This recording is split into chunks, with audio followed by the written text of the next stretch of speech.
اعوذ باللہ من الشیطان الرجیم بسم اللہ الرحمن الرحیم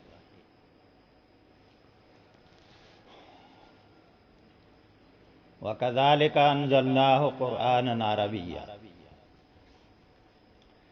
اسی طرح ہم نے اتارا، انزلناہ، ہم نے اس قرآن پاک کو اتارا، قرآنًا عربیّا، عربی زبان میں قرآن پاک۔ پچھلا درس آپ کو یاد ہوگا، ایک تو اللہ نے یہ بات کی تھی کہ وَقَدْ خَابَ مَنْ حَمَلَ ظُلْمًا، کہ اگر کسی نے اپنی زندگی کے اندر ظلم اختیار کیا، ظلم سے مراد کفر، شرک، اللہ اور اس کے رسول کی نافرمانی، وہ چاہے چھوٹا شرک ہو چاہے بڑا شرک ہو، معمولی شرک ہو چاہے بڑا شرک ہو، جس نے یہ کام کیا وہ ناکام نامراد رہے گا، اس دنیا میں بھی آخرت میں بھی۔ ذلت اور رسوائی اس کا مقدر ہوگی، یہ ایک بات یہ آپ نے ذہن میں رکھیں، اور ہر لحاظ سے اپنے آپ کو شرک سے بچانا ہے، وہ چاہے شرک خفی ہو چاہے شرک جلی ہو۔ اور چھوٹا شرک، شرک خفی، یہ میں نے آپ کو بتایا تھا کہ کوئی کام اس کے پیچھے اخلاص نہیں ہے، اس کے پیچھے ریاکاری ہے، کوئی دنیا کے مفاد اور مقاصد ہے۔ کوئی بھی اگر اچھے سے اچھا کام ہے، بڑے سے بڑا کام ہے، اگر اس کے پیچھے ریاکاری ہے، اخلاص نہیں ہے، اللہ کے ہاں قابل قبول نہیں۔ ہجرت بڑا عمل ہے، الہجرت تہدم ما کان قبلہ، نبی علیہ السلام نے ارشاد فرمایا کہ یہ ہجرت جو ہوتی ہے یہ اپنے سے پہلے سارے گناہوں کو معاف کر دیتی ہے۔ لیکن مشہور حدیث ہے، من کانت ہجرتہ الی اللہ ورسولہ فہجرتہ الی اللہ ورسولہ، کہ جس نے ہجرت اللہ اور اس کے رسول کی رضا کی خاطر کی، اس کے پیچھے اخلاص ہوا، تو تبھی وہ ہجرت اللہ اور اس کے رسول کے لیے ہوگی۔ اگر کوئی دنیا کا مفاد تھا، کسی عورت سے شادی کرنا چاہتا تھا اس لیے ہجرت کی، تو اللہ کے نزدیک اس کا کوئی مقام اور مرتبہ نہیں ہے۔ بڑا عمل ہے ہجرت، لیکن اللہ کے نزدیک اس کا کوئی وزن نہیں ہے۔ اگر اعمال میں وزن بڑھتا ہے تو وہ اخلاص کی بنیاد پر اللہ کی رضا کے لیے عمل کیا۔ تو یہ اصول بنا لیں کہ کوئی بھی نیکی کا عمل کیا جائے اس کے پیچھے اخلاص ہونا چاہیے، اس کے پیچھے مقصود یہ ہو کہ اللہ راضی ہو، بس یہ عمل کرنا ہے۔ ایک تو یہ، اور ظلم سے اور شرک سے اپنے آپ کو بچانا ہے۔ دوسری بات اللہ رب العزت نے یہ کی تھی کہ بھائی ایمان کی فکر کریں، اپنے ایمان کو مضبوط سمجھیں، اپنے ایمان کو قیمتی دولت سمجھیں، کہ یہ ایمان کا سودا کرنے کے لیے آپ تیار رہیں۔ کوئی ایسا کام نہ کریں کہ جس سے ایمان خطرے میں پڑ جائے، جس سے ایمان کو نقصان پہنچے، ایسا بھی کوئی عمل نہ کرے۔ جتنے بھی انسان گناہ کرتا ہے اس سے ایمان کو نقصان پہنچتا ہے۔ حدیث کے الفاظ ہیں کہ جب آدمی زنا کرتا ہے ایمان اس سے نکل جاتا ہے، اوپر ادھر معلق ہو جاتا ہے۔ یعنی کوئی بھی انسان برا عمل کرتا ہے اس سے ایمان کمزور ہوتا ہے۔ ہر وہ عمل کرنے کی کوشش کرنی چاہیے جس سے ایمان مضبوط ہوتا ہے۔ اللہ اور اس کے رسول کی محفل میں، جہاں اللہ اور اس کے رسول کی باتیں ہوتی ہیں وہاں بیٹھنا چاہیے، قرآن کے دروس میں، مساجد میں، اللہ کے گھروں میں بیٹھنا چاہیے۔ ایسے لوگوں کے ساتھ دوستی ہونی چاہیے جہاں ایسی گفتگو ہو، ایسی باتیں ہوں جس سے ایمان کو تقویت ملتی ہے، ایمان مضبوط ہوتا ہے۔ تو یہ ایمان کامیابی کی ضمانت ہے، اس دنیا کے اندر بھی آخرت کے اندر بھی۔ من عمل من الصالحات وهو مؤمن فلنحيينه حیاة طیبہ ولنجزینهم اجرهم باحسن ما كانوا یعملون۔ جو ایمان لائے گا اس کی دنیا کی زندگی کا بھی وعدہ ہے کہ حیات طیبہ ہم اس کو عطا کریں گے، اچھی اور عمدہ زندگی دیں گے، دنیا میں عزتیں ہوں گی، امن اور سکون ہوگا، کامیابیاں ہوں گی، اللہ کی مدد و نصرت ہوگی۔ یہ ایمان کے ساتھ سارے وعدے۔ تو اگر آپ دنیا کی زندگی اچھی بنانا چاہتے ہیں، اپنے ایمان کو خوبصورت بنائیں، اپنے ایمان کو مضبوط کریں، اپنے ایمان کی ہر وقت فکر کریں، آخرت کی زندگی کا وَلَنَجْزِيَنَّهُمْ أَجْرَهُمْ بِأَحْسَنِ مَا كَانُوا يَعْمَلُونَ۔ اس ایمان کی بنیاد پر کیے گئے نیک اعمال، اس بنیاد پر آخرت میں بھی اجر کی امید اور توقع ہے اللہ سے۔ تو ان دو چیزوں کا آپ نے خیال کرنا ہے۔ اور اللہ تعالیٰ آخر پہ یہ کہہ رہے ہیں کہ جس ذات کے ساتھ تمہارا واسطہ ہے، جو تمہارا رب اور تمہارا پالنہار، جو ہمارا خالق اور مالک ہے، جس کے لیے دنیا میں تم محنت کر رہے، جس کی رضا کی خاطر، پیچھے اخلاص کی بات ہوئی تھی، ایمان کی بات ہوئی تھی، جس رب کے لیے آپ محنت کر رہے ہیں، ومن اراد الآخرۃ وہو مؤمن فاولئک کان سعیہم مشکورا، اگر آپ آخرت کا ارادہ کر لیں، اپنے ایمان کی فکر کریں، اچھے اعمال کریں، اخلاص کی بنیاد پر کریں، اپنے رب کے اوپر ایمان لا کے کوئی عمل کریں، تو پھر آپ کے کوششوں کی قدر کی جائے گی۔ آپ کی کوششیں معمولی ہوں گی، آپ کی کوششیں کمزور ہوں گی، لیکن اللہ رب العزت ان کے اندر برکتیں ڈالے گا۔ ایسے ہی جیسے ایک چھوٹا بچہ ہوتا ہے، چلتا ہے، کمزور ہوتا ہے، چلنے میں لڑکھڑاتا ہے، اس کے پاؤں پھسل جاتے ہیں، لڑکھڑا جاتا ہے، لیکن ماں آگے بڑھ کر اس کے ہاتھ کو پکڑتی ہے، اس کا سہارا بنتی ہے اور اس کو گرنے نہیں دیتی۔ ایسے ہی اللہ رب العزت کی ذات ہے کہ جب آدمی قدم اٹھاتا ہے، چاہے اس کے قدم کمزوری کیوں نہ ہو، لڑکھڑائی کیوں نہ جائے، لیکن اگر اس کے پیچھے ایمان ہے، اس کے پیچھے اللہ اور اس کے رسول کی محبت ہے، اس کے پیچھے اخلاص ہے، تو اللہ تعالیٰ ایسے آدمی کو پھر گرنے نہیں دیتا، پھر اللہ تعالیٰ اس کے ہاتھ کو پکڑتا ہے، اس کو منزل مقصود پر پہنچاتا ہے۔ تو یہ آپ اپنے ذہن میں رکھ لیں کہ جس ذات کے ساتھ تمہارا واسطہ ہے، وہ ذات ظالم نہیں، وہ کسی کا حق نہیں رکھتی، بلکہ اللہ تعالیٰ نے تو قاعدہ اور قانون یہ بنایا اپنی رحمت کی بنیاد پر کہ من جاء بالحسنۃ فلہ عشر امثالھا، جو آدمی ایک نیکی لے کر آئے گا، اللہ تعالیٰ اس کو 10 نیکیوں کا بدلہ عطا کر دے گا۔ اتنا بڑا محسن ہے، اتنا بڑا رحیم اور کریم ہے کہ ایک نیکی آپ کریں، 10 نیکیاں، یہ تو کم از کم ہے۔ اس سے اللہ تعالیٰ 700 گنا، علماء کہتے ہیں پھر واللہ یضاعف لمن یشاء، 700 گنا بھی کوئی حد نہیں ہے۔ اللہ تعالیٰ نے بغیر تعداد کے بتا دیا کہ اللہ اضافہ کرے گا جس کے لیے چاہے، بغیر تعداد کے۔ تو یہ اللہ تعالیٰ کسی کا حق رکھنے والا نہیں ہے۔ میں عمل، جس نے کوئی خیر کا کوئی عمل کیا، خیرًا یرہ، کوئی خیر کا عمل کیا، اس کو قیامت کے دن دیکھ لے گا، وہ ایک ذرے کے برابر ہے، پھر بھی اس کے نام اعمال کے اندر موجود۔ ظلم کا مطلب یہی ہوتا ہے کہ اللہ کسی کا حق رکھے گا نہیں، اللہ تعالیٰ وہ حق لوٹائے گا، بلکہ ڈبل ٹرپل کر کے کئی گنا بڑھا کے اس کا حق اس کو واپس کرے گا۔ اور ہضمہ کا معنی کل میں نے تشریح کر دی تھی کہ کسی کمزور چیز کو، جو فطرتاً کمزور ہو، جو نرم و نازک ہو، اس کو مطلب ہے جیسے چبانا ہوتا ہے، ہضم کرنا، پیسنا، اس کو پیس کے رکھ دینا۔ اس لیے اس کا معنی تعدی اور ظلم ہوتا ہے، نقصان ہوتا ہے کسی کا، کہ اللہ تعالیٰ جو حق اس کے اوپر بنتا ہے وہ بھی نہیں رکھے گا، یہ ظلم میں آتا ہے۔ اور نہ ہی یہ سمجھنا کہ ہم کمزور ہیں، وہ بادشاہ ہے جیسے دنیا کے بادشاہ ہوتے ہیں، اپنی رعایا کے اوپر ظلم کرتے ہیں، اس کا نقصان کر دیتے ہیں، جب جوش میں آتے ہیں، انتقام کی بھٹی میں جلتے ہیں، جب انہیں اپنی طاقت کا اور قوت کا نشہ آتا ہے، تو پھر لوگوں کو، کمزور مخلوق کو کچل کے رکھ دیتے ہیں۔ تو اللہ تعالیٰ کی ذات ایسی ذات نہیں، اللہ کی ذات اپنے بندوں سے محبت کرتی ہے۔ اللہ انسانوں کی کمزوریوں کو جانتا ہے، کیونکہ وہ خالق ہے، اس نے خود تخلیق کیا ہے، اس نے انسانوں کے اندر کمزوریاں رکھی ہیں، ان کمزوریوں کو اللہ رب العزت جانتا ہے۔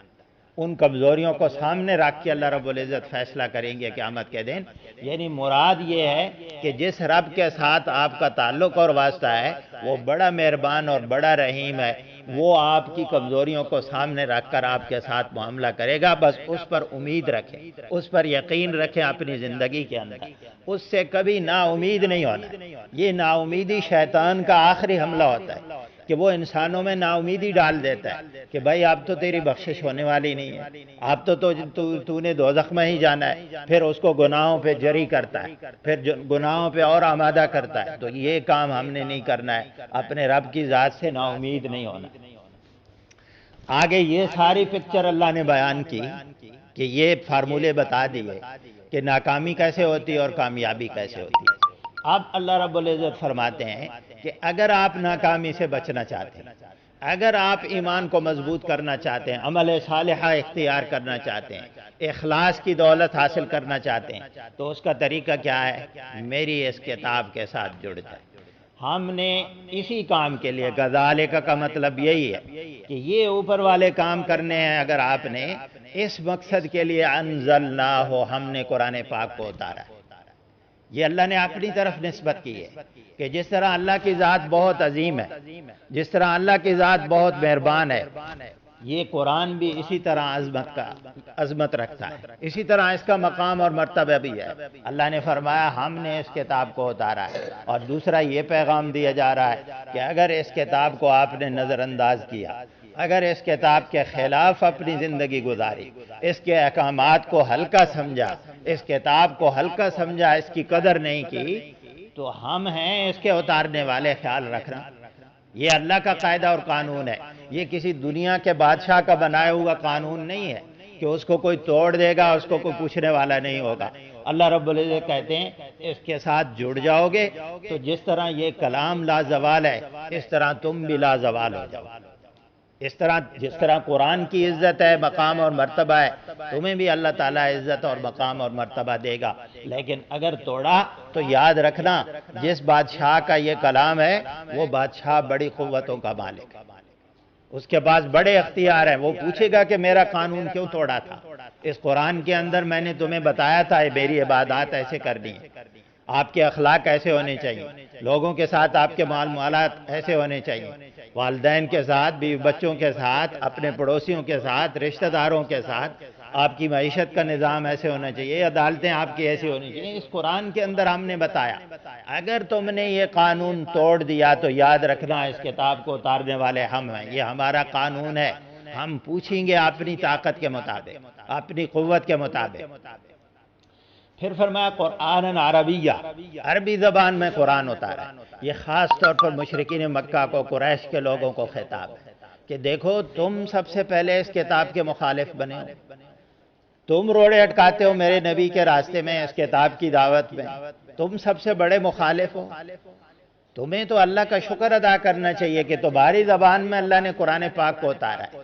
جو زبان تم بولتے ہو یہ قرآن کی وہ زبان ہے، وہ نبی تمہارے اندر سے ہے، تمہارے خاندان سے، تمہاری قوم سے اس نبی کا تعلق ہے۔ اس نبی کا بچپن، اس کی جوانی، اس کی ساری زندگی کے شب و روز تمہاری آنکھوں کے سامنے ہے، وہ تمہارے بھائی ہیں، تمہارے رشتہ دار ہیں۔ اس لیے اللہ تعالیٰ نے فرمایا لَقَدْ جَاءَكُمْ رَسُولٌ مِّنْ أَنفُسِكُمْ، اس اللہ کا لَقَدْ مَنَّ اللَّهُ عَلَى الْمُؤْمِنِينَ، اللہ نے احسان کیا ایمان والوں کے اوپر کہ ایک ایسا رسول بھیجا جو انہی میں سے، ان کے خاندان سے تعلق رکھتا ہے، ان کے سامنے ہے اس کا پورا خاندان۔ تو یہ اللہ تعالیٰ نے احسان فرمایا، اور یہاں اللہ تعالیٰ اس قرآن کے احسان کی طرف اشارہ کر رہے ہیں کہ دیکھو ہم نے تمہاری زبان میں قرآن پاک کو اتارا ہے، تم اس کے مفہوم کو مانے اور مفہوم کو سمجھتے ہو، لہذا اس قرآن سے منہ مت موڑو۔ اور یہ مجھے اور آپ کو بھی بتایا جا رہا ہے کہ اس کو سیکھو، قرآن پاک کو، یہ ہے سیکھنے والی کتاب، اس کے لیے محنت کریں، اس کے لیے جدوجہد کریں۔ پھر اللہ فرماتے ہیں صرفنا فیہ من الوعید، ہم نے، صرف کا معنی کیا ہوتا ہے؟ یہ علم صرف بچے پڑھتے ہیں۔ صرف کا مطلب وہ لفظ کے اندر جو تبدیلی ہوتی ہے، ہیر پھیر ہوتی ہے، لفظ کو کبھی اسم فاعل بنا دیتا ہے، کبھی اسم مفعول بناتے ہیں، کبھی اس کا ماضی بناتے ہیں، کبھی مضارع بناتے ہیں، یہ سارے لفظوں کے اندر چینج ہوتی ہے، تبدیلی، اس کو علم صرف کہتے ہیں۔ تو اللہ تعالیٰ فرماتے ہیں کہ ہم نے اس قرآن پاک کے اندر وعید کی جو باتیں ان کو پھیر پھیر کر مختلف اسلوبوں میں، مختلف شکلوں میں، مختلف انداز میں ہم نے تمہیں بتا دیا۔ وعید کا معنی کیا ہوتا ہے؟ ڈراوا، بتانا کہ بھائی آخرت میں کیا ہوگا۔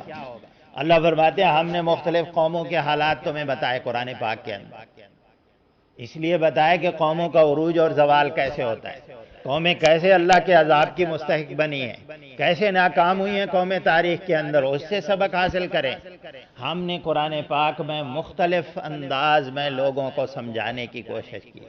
کبھی اللہ تعالیٰ جنت کے تذکرے کرتے ہیں، جنت کی نعمتوں کے تذکرے کرتے ہیں، کبھی اللہ تعالیٰ آخرت کی ہمیشہ ہمیشہ کی زندگی اس کا تذکرہ کرتے ہیں، اس کے مقابلے میں دنیا کا تذکرہ کرتے ہیں کہ اس کے مقابلے میں اس کی کوئی حیثیت نہیں۔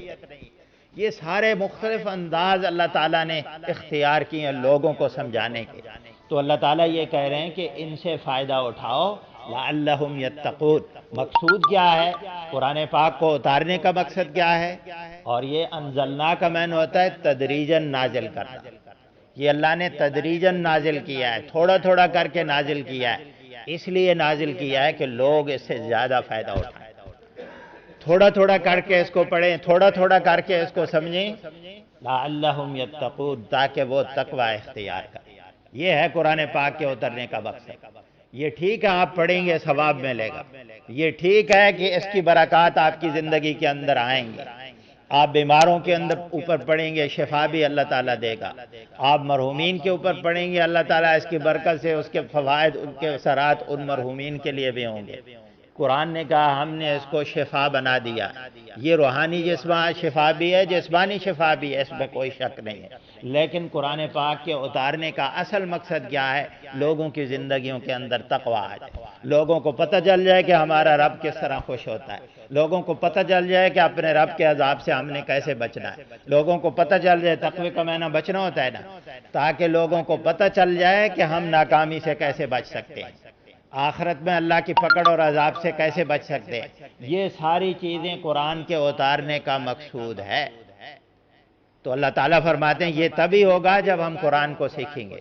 قرآن کو سیکھنا، اس کے دروس کا اہتمام کرنا، اس کے پیغام کو لوگوں تک پہنچانا، یہ بہت ضروری ہے، کیونکہ اصل مقصد قرآن پاک کے اتارنے کا یہی ہے۔ اس لیے اللہ نے اپنے نبی کو خطاب کیا کہ وَجَاهِدْهُمْ بِهِ جِهَادًا كَبِيرًا، اے نبی اس قرآن کا مشن، یہ جو آپ کی ذمہ داری ہے، اس کے لیے آپ نے بڑی جد و جہد کرنی ہے، جہادن کبیرہ، بڑا جہاد کرنا ہے، بڑی کوشش کرنی ہے اس قرآن کے پیغام کو لوگوں تک پہنچانا ہے۔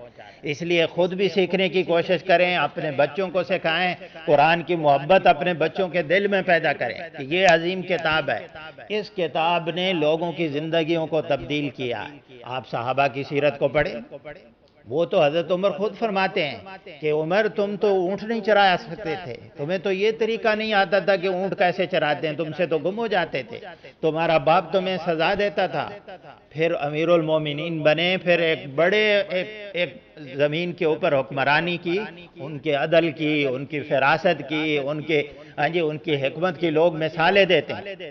تو یہ تبدیلی ان لوگوں کے اندر کیسے آئی؟ اس قرآن پاک کی وجہ سے۔ تو یہ اللہ تعالیٰ فرماتے ہیں، پھر اس معاشرے کی کیفیت دیکھیں جس معاشرے میں قرآن اترا تھا، کون سی برائی تھی جو اس معاشرے میں نہیں تھی، لیکن اس معاشرے کی تبدیلی نبی علیہ السلام نے کیسے کی ہے؟ یہ ہمارے نبی کی سنت ہے، اس معاشرے کی تبدیلی قرآن کے پیغام کے ساتھ، قرآن کا پیغام لوگوں کے سامنے رکھا، معاشرے کو تبدیل کیا۔ آج ہمارے معاشرے میں برائیوں کے مرکز ہے ہمارے معاشرے، تو اگر ہم اس کی اصلاح کرنا چاہتے ہیں تو لوگوں کو قرآن کے ساتھ جوڑنا ہوگا، تبھی ان کے اندر تقوی آئے گا اور خوف خدا آئے گا۔ او یحدث لہم ذکرا، یا وہ پیدا کر دے گا ان میں ذکر، یعنی قرآن انسان کے اندر انسان کو سبق بھول جاتا ہے، انسان کو اللہ کے احکامات بھول جاتے ہیں، انسانوں کے اندر نسیان ہوتا ہے، انسانوں کے اندر غلطیاں ہوتی ہیں، غفلت ہوتی ہے، یہ انسانی نیچر اور فطرت کے اندر یہ چیزیں رکھی گئی ہیں، لہذا اس کو بار بار ریمائنڈر کی یاد دہانی کی ضرورت ہوتی ہے۔ اللہ نے قرآن پاک میں اپنے نبی کو کہا فَذَكِّرْ إِن نَفَعَتِ الذِّكْرَ، اے نبی ان کو بار بار نصیحت کریں، بار بار یاد دہانی کراتے رہیں، یہ یاد دہانی ان کو نفع دے گی۔ بار بار ہو سکتا ہے آپ یہ باتیں جو درس میں سنتے ہیں کئی دفعہ آپ سن چکے ہوں، لیکن آپ بار بار سنیں گے، اس کے اثرات ہوں گے، بار بار اللہ کی بڑائی، بار بار اللہ کی عظمت، بار بار آخرت کے تذکرے۔ آپ دیکھیں قرآن پاک کے ہر صفحے پر آخرت کی بات ہے، ہر صفحے پر اللہ کی توحید کی بات ہے۔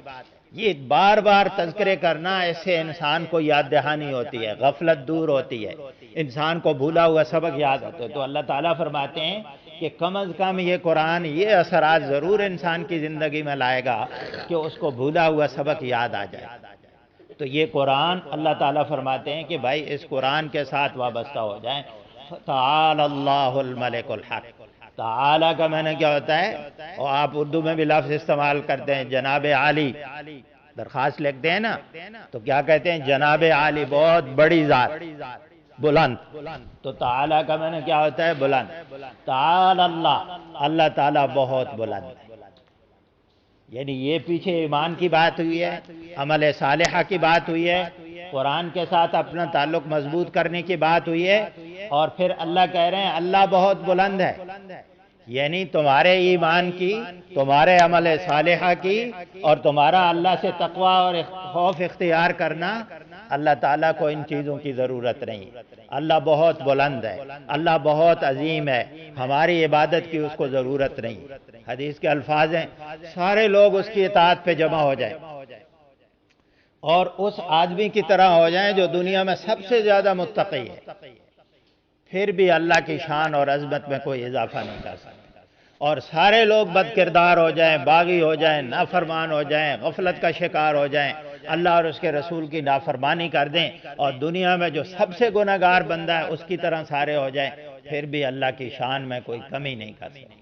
اللہ کو ہماری عبادت کی ضرورت نہیں ہے، یہ ہماری اپنی ضرورت ہے۔ یا ایھا الناس انتم الفقراء الی اللہ، اے لوگو تم اللہ کے محتاج ہو، اللہ تمہارا محتاج ہے، وہ غنی ہے، وہ بے پرواہ ہے، اس کو نہ ہمارے سجدوں کی ضرورت ہے، نہ ہماری نمازوں کی ضرورت ہے، نہ ہمارے ذکر و اذکار کی ضرورت ہے، نہ دین کے غلبے کے لیے جو اس نے مشن اپنے نبی کو دیا، نہ اس کے لیے محنت اور جدوجہد جو ہم کر رہے ہیں ٹوٹی پھوٹی، اس کی اللہ کو ضرورت نہیں ہے۔ اللہ نے خود اپنے نبی سے وعدہ کیا ہے هو الذی ارسل رسولہ بالہدی ودین الحق لیظہرہ علی الدین کلہ، یہ دین کو تو ہم نے غالب کرنا ہے، یہ ہماری ذمہ داری ہے، ہم یہ کام کر گزریں گے۔ اللہ نے فرمایا واللہ متم نورہ ولو کرہ الکافرون، اللہ اپنے اس نور کو، اس روشنی کو پورا کرے گا اگرچہ کافروں کو یہ ناپسند ہی کیوں نہ ہو۔ تو یہ تو اللہ نے کرنا ہی کرنا ہے، یہ ہماری سعادت ہے کہ ہم اس سلسلے میں کچھ محنت کر لیں، کچھ جدوجہد کر لیں، یہ ہماری سعادت ہے کہ اللہ کے سامنے رکوع کریں، یہ ہماری سعادت ہے کہ اللہ کے سامنے سجدے کریں، یہ ہماری سعادت ہے کہ اللہ کی کتاب کے ساتھ ہم وابستہ ہو جائیں، اس کی تلاوت کریں اور اس کے دروس میں شریک ہوں، اس کی تعلیم اور تدریس میں، یہ ہماری سعادت ہے۔ یہ جو بچے پڑھتے ہیں، قرآن پڑھانے والے اساتذہ ہیں، ان کو اپنی سعادت یہ سمجھنا چاہیے، اللہ کے اوپر کوئی احسان نہیں۔ تو یہ اللہ تعالیٰ کہہ رہے ہیں اللہ بہت بلند ہے، الملک الحق، وہی سچا بادشاہ ہے، ملک کا معنی بادشاہ، الملک معرفہ ہے کہ وہی ایک بادشاہ ہے، اس جیسا کوئی بادشاہ نہیں، اور وہی سچا ہے، باقی سب جھوٹے بادشاہ ہیں۔ باقی سب لوگ جو بادشاہی کا دعویٰ کرتے ہیں، اپنی طاقت اور قوت کا دعویٰ کرتے ہیں، وہ اللہ کے سامنے ایک مکھی اور مچھر کے برابر ہے۔ قرآن نے خود کہا ہے یا ایھا الناس ضرب مثل فاستمعوا له ان الذین تدعون من دون اللہ لن یخلقوا ذبابا، جو لوگ اللہ کے علاوہ دوسروں کے اوپر امیدیں رکھتے ہیں نا، ان کے سامنے جھکتے ہیں، ان کو طاقت کا مرکز سمجھتے ہیں کہ ان کے پاس اختیارات ہیں، اللہ نے فرمایا یہ تو ایک مکھی نہیں بنا سکتے۔ وَإِن يَسْلُبْهُمُ الذُّبَابُ شَيْئًا لَا يَسْتَنقِذُوهُ مِنْهُ، اور اگر مکھی ان سے کوئی ایک چیز چھین کے لے جائے، یہ مکھی سے نہیں چھڑا سکتے۔ اب مکھی اگر کوئی چیز آپ سے، آپ کھانا کھا رہے ہوتے ہیں، کوئی چیز اٹھا کے لے جائے، آپ کیا کریں گے؟ ایٹم بم ماریں گے اس کو، میزائل ماریں گے، مکھی سے کوئی چیز نہیں چھڑا سکتے۔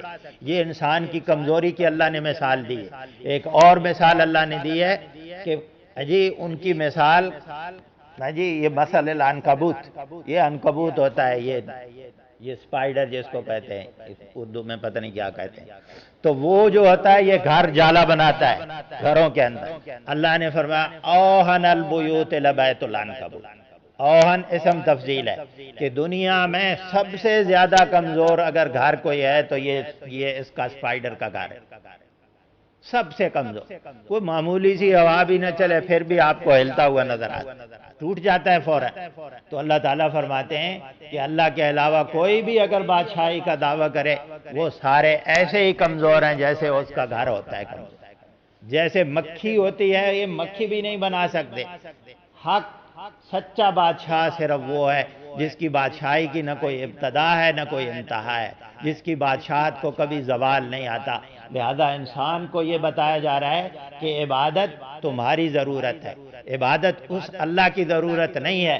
دوسرا انسان کو یہ پیغام دیا جا رہا ہے کہ جس بادشاہ کے سامنے تم جھکتے ہو، اس کی بادشاہی پر کبھی زوال نہیں آئے گا، اس کے اختیارات کبھی ختم نہیں ہوں گے، بس اس کے ساتھ جڑ جائیں، وہ کبھی آپ کو تنہا نہیں چھوڑے۔ دنیا میں بادشاہ ہوتے ہیں، ان کی خوشنودی میں لگ جائیں، آج وہ بادشاہ ہیں، کل جیل میں پڑے ہوں گے، کل برطانیہ میں بیٹھے ہوں گے، کل کہیں اور بیٹھے ہوں گے، جیلوں کے اندر بیٹھے ہوں گے، تو کیا ہوتا ہے ان کے پاس اختیارات ختم ہو جاتے ہیں۔ لیکن سچا بادشاہ صرف ایک ہے جس کی طاقت اور بادشاہت کے اندر کبھی کمی نہیں آتی۔ وَلَا تَعْجَلْ بِالْقُرْآنِ مِنْ قَبْلِ أَنْ يُقْضَىٰ إِلَيْكَ وَحْيُهُ، اور آپ جلدی نہ کریں قرآن میں قبل اس کے کہ اس کی وحی آپ کی طرف پوری ہو جائے۔ نبی علیہ الصلوۃ والسلام کے اندر شوق تھا، اللہ کے کلام کے ساتھ محبت تھی کہ جب وحی آتی تھی تو نبی علیہ الصلوۃ والسلام جلدی جلدی پڑھنے کی کوشش کرتے تھے۔ اس محبت اور اشتیاق میں، جیسے پیچھے آپ نے پڑھا تھا موسیٰ علیہ الصلوۃ والسلام کے بارے میں کہ طور پہاڑ پر اللہ سے ملاقات کے لیے جا رہے تھے، تورات کے ملنے کا وعدہ تھا، ایک فرط شوق کے اندر، محبت میں، اشتیاق میں، عشق میں آگے بڑھ گئے قوم کو چھوڑ دیں۔ انبیاء کی یہ کیفیت ہوتی ہے۔ نبی علیہ الصلوۃ والسلام بھی جب وحی آتی تھی اس فکر میں کہ کوئی لفظ مس نہ ہو جائے، ضائع نہ ہو جائے، کوئی بھول نہ جائے، اور دوسرا اللہ کے ساتھ محبت، اللہ کے کلام کے ساتھ محبت، اس محبت اور شوق میں قرآن پاک کو جلدی جلدی پڑھنے کی کوشش کرتے تھے۔ اللہ نے فرمایا اے نبی فَإِذَا قَرَأْنَاهُ فَاتَّبِعْ قُرْآنَهُ، جب ہم پڑھیں اس پڑھنے کے بعد آپ آہستہ آہستہ قرآن کو پڑھنے کی کوشش کریں۔ إِنَّ عَلَيْنَا جَمْعَهُ وَقُرْآنَهُ، یہ ہماری ذمہ داری ہے کہ ہم اس قرآن کو جمع کریں۔ آپ فکر نہ کریں کہ قرآن کہیں ضائع ہو جائے گا، اس کی حفاظت کی ہماری ذمہ داری ہے۔ ثُمَّ إِنَّ عَلَيْنَا بَيَانَهُ، اس کا بیان کرنا بھی ہماری ذمہ داری ہے۔ تو یہ اللہ نے اپنے نبی کو تسلی دی کہ آپ جلدی کرنے کی کوشش نہ کریں، وہی پوری سنیں اور سننے کے بعد اس کو پڑھیں۔ اس قرآن کی حفاظت ہم کریں گے، اس کے لفظوں کی بھی حفاظت کریں گے، اس کی ایک ایک حرکت کی ہم حفاظت کریں گے، اس کی زبر اور زیر اور پیش کے اندر بھی کوئی کمی نہیں کر سکے گا۔ 1400 سال گزر چکے ہیں، یہ قرآن محفوظ ہے۔ یہ آپ کتابوں سے مٹا دیں گے لیکن بچوں کے سینوں سے کیسے مٹائیں گے؟ یہ اللہ نے حفاظت کا نظام کر دیا ہے۔ اللہ نے اپنے نبی کو تسلی دی ہے کہ آپ اس قرآن کے پڑھنے میں جلدی نہ کریں۔ مجھے اور آپ کو بھی بتایا جا رہا ہے کہ بھائی قرآن کو پڑھنے میں جلدی نہ کریں، قرآن کو ٹھہر ٹھہر پڑھ وَرَتِّلُ كَمَا تُرَتِّلُ۔ قرآن نے کہا ہے کہ آپ جب قیامت کے دن جائیں گے نا، نبی علیہ الصلوۃ والسلام نے فرمایا، قرآن پڑھنے والوں کو کہا کہ وہ جنت کے درجے چڑھتے چلے جائیں اور ایسے پڑھیں جی جیسے ٹھہر ٹھہر کر دنیا میں پڑھتے تھے، ٹھہر ٹھہر کر قرآن پڑھیں، ٹھہر ٹھہر کر پڑھتے پڑھتے جنت کے درجے چڑھتے جائیں، اور آپ کا مقام وہاں ہوگا جب قرآن کا آخری لفظ ختم ہو۔ تو قرآن کو ٹھہر ٹھہر کر پڑھنے کا، خوبصورت انداز میں پڑھنے کا حکم ہے۔ قرآن نے کہا افلا یتدبرون القرآن، قرآن پر آپ غور و فکر کیوں نہیں کرتے؟ ام علی قلوب اقفالها، یا آپ کے دلوں پر تالے لگ چکے ہیں؟ تو یہ ٹھہر ٹھہر کر پڑھنا، خوبصورت انداز میں پڑھنا، یہ بھی اس طرح پھر تدبر ہوتا ہے۔ اگر آپ جلدی جلدی پڑھیں گے، لفظ پورے نہیں ادا ہوں گے، تدبر قرآن کے اوپر نہیں ہو سکے گا۔ اس لیے حکم یہ دیا جا رہا ہے نبی کے ذریعے مجھے اور آپ کو کہ قرآن کی جب آپ تلاوت کرتے ہیں، علماء نے آداب لکھیں کہ قبلے کی طرف منہ کر کے، ہاں جی اچھا لباس پہن کے، انتہائی ادب و احترام کے ساتھ، خوشبو لگا کے، درود شریف پڑھ کے، یعنی اللہ سے دعا کر کے کہ اللہ اس قرآن کی برکات میری زندگی کے اندر آ جائیں۔ تو اس طرح آپ قرآن پاک پڑھیں گے تو قرآن کے اثرات زیادہ ہوں گے آپ کی زندگی کے اندر۔ یہ اللہ کا کلام ہے۔ میں نے آپ کو بتایا حضرت اکرمہ رضی اللہ تعالیٰ عنہ قرآن کو چوما کرتے تھے اور کہتے تھے ھذا کلام ربی، یہ میرے رب کا کلام ہے، محبت کا اور عشق کا انداز ہے۔ تو جتنا آپ قرآن سے محبت کریں گے، جتنا قرآن کا احترام کریں گے، آپ کی زندگی کے اندر اس کے اثرات زیادہ ہوں گے۔ وَقُلْ رَبِّ زِدْنِی عِلْمًا، نبی علیہ الصلوۃ والسلام کو سکھایا گیا، دعا سکھائی گئی کہ اے نبی آپ کہہ دیں اے میرے رب میرے علم میں اضافہ فرما۔ حالانکہ نبی علیہ الصلوۃ والسلام نے فرمایا ادبنی ربی فاحسن تادیبی، میرے رب نے مجھے تادیب سکھائی ہے، میرے رب نے مجھے تعلیم دی ہے۔ نبی علیہ الصلوۃ والسلام کس کے طالب علم تھے؟ اللہ کے طالب علم۔ براہ راست اللہ نے تعلیم دی ہے اور فرمایا مجھے بہت اچھی تعدیب اور بہت اچھا علم دیا اللہ رب العزت۔ وَعَلَّمَكَ مَا لَمْ تَكُنْ تَعْلَمْ، قرآن نے کہا ہے کہ اے نبی ہم نے آپ کو ایسا علم دیا ہے جو پہلے کسی کو نہیں تھا، جو آپ نہیں جانتے تھے وہ ساری باتیں ہم نے آپ کو سکھا دی۔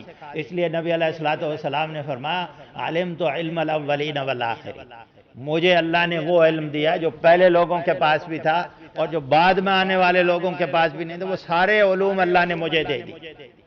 لیکن اس کے باوجود اللہ تعالیٰ کہہ رہے ہیں کہ اے نبی اپنی زبان مبارک پہ یہ دعا جاری کر دیں کہ اے اللہ میرے علم میں اضافہ فرما۔